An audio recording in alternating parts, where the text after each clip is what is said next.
Bonjour, aujourd'hui je fais une vidéo sur les widgets. Donc j'en ai déjà parlé dans les précédentes vidéos. Donc là on va s'attarder un peu plus précisément et voir un peu ce qu'on peut faire avec.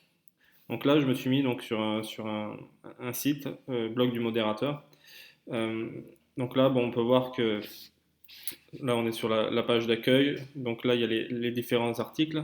Et on peut voir donc sur le côté, on a les derniers articles avec bon, tous les derniers articles qui ont été écrits, là on voit ce mois-ci, donc le 7 juillet, 8 juillet, 9 juillet. Et cette partie qui est sur la droite, là, on appelle ça un widget. Donc un widget, c'est ni plus ni moins qu'un module qu'on vient rajouter donc, sur la page de votre site ou de votre blog et qui va venir par exemple donc là référencer les derniers articles. Mais vous n'êtes pas obligé, donc vous pouvez aussi rajouter des événements comme ici, des calendriers, comme là des livres blancs. Vous pouvez même rajouter une barre de recherche comme ceci. Vous pouvez aussi rajouter les réseaux sociaux, les catégories. C'est vraiment très très complet. Donc suivant votre site, vous déciderez ce que vous mettez ou ne mettez pas. Donc on va aller voir ça un peu plus en profondeur donc sur le site WordPress dans le back-end. Donc là je me suis rendu dans Apparence, Widget et là vous pouvez voir donc sur la partie de gauche tous les widgets disponibles. Et sur la droite vous avez les emplacements. Donc là la barre latérale, c'est ce que je vous ai montré juste un instant, c'est cette barre ici à droite. Mais vous pouvez aussi en mettre donc dans le pied de page, hein, comme on a vu ici, hein, le pied de page, hein, c'est ici, hein, tout ce qui concerne le bas du site. Et donc après, bah, vous avez plusieurs zones, hein, vous avez zone de pied de page 1, suivant après. Après, ça va dépendre aussi du thème que vous prenez. Suivant le thème, par exemple, si là je change de thème, je viens sur le 2019 et je vais dans les widgets. Là, vous voyez, maintenant je n'ai que le pied de page.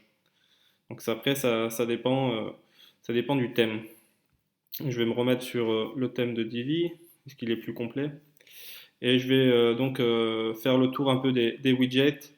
Donc là, bah, je vais vous montrer ceux qu'on utilise le plus souvent, parce qu'il y en a beaucoup au final qu'on n'utilise pas et qui ne sont pas forcément intéressants.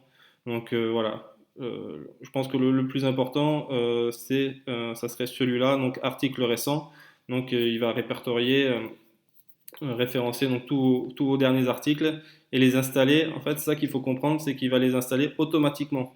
Vous ne touchez à rien une fois que le widget est installé, donc ici, vous ne touchez à rien.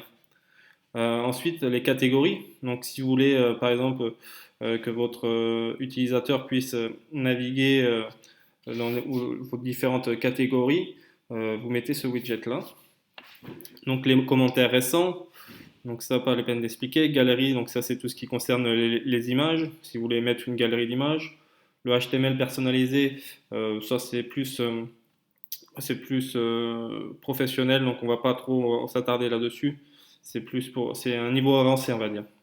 Après, si vous voulez rajouter des images aussi, un menu de navigation, vous pouvez aussi rajouter donc en plus de votre menu un menu de navigation sur la barre latérale ou sur le pied de page. Ça, les méta, bon, c'est plus pour le flux RSS et tout, donc on va pas trop en parler non plus. Les étiquettes, c'est un peu comme les catégories, mais en plus précis. Vous pouvez aussi rajouter donc, des widgets de publicité, donc la liste des pages. Vous pouvez aussi donc, rajouter une barre de recherche qui peut être utile si vous avez un site avec de nombreuses pages, par exemple. Donc je vais vous faire une démonstration parce que voilà, donc là je vous ai montré où étaient les widgets. Maintenant, je vais vous montrer comment installer un widget. Donc, c'est très simple. Vous sélectionnez, faites un clic gauche avec votre souris et vous venez faire un glisser, déposer. Voilà. Donc, voilà. Vous voyez, j'ai installé le widget recherché. Vous pouvez donner un titre ou pas, c'est vous qui voyez. Et donc, je vais me rendre donc sur la page Alors là, je l'avais déjà installé tout à l'heure. Ce que je vais faire, c'est que je vais l'enlever. Voilà. Donc vous voyez, c'est très simple. Il suffit de faire juste un glisser-déposer. Donc là, vous voyez, euh, la barre de recherche a disparu. Et si je viens donc installer la barre de recherche et que je viens actualiser, vous voyez, la barre de recherche est apparue sur la barre de gauche. Voilà. Et donc par exemple, celle-là, on peut l'enlever parce qu'elle ne nous sert pas à grand-chose. Les archives, c'est pareil. On va dire qu'on va garder voilà, les catégories, les commentaires récents, ça voilà. Tac. Donc en général, voilà, on laisse cela. Et vous voyez donc, vous avez donc là, bon, il n'y a pas d'article, donc c'est normal, il n'y a rien pour le moment. Bon, il y en a juste un. On n'a pas créé de catégorie.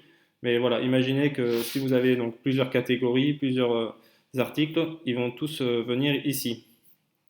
Voilà.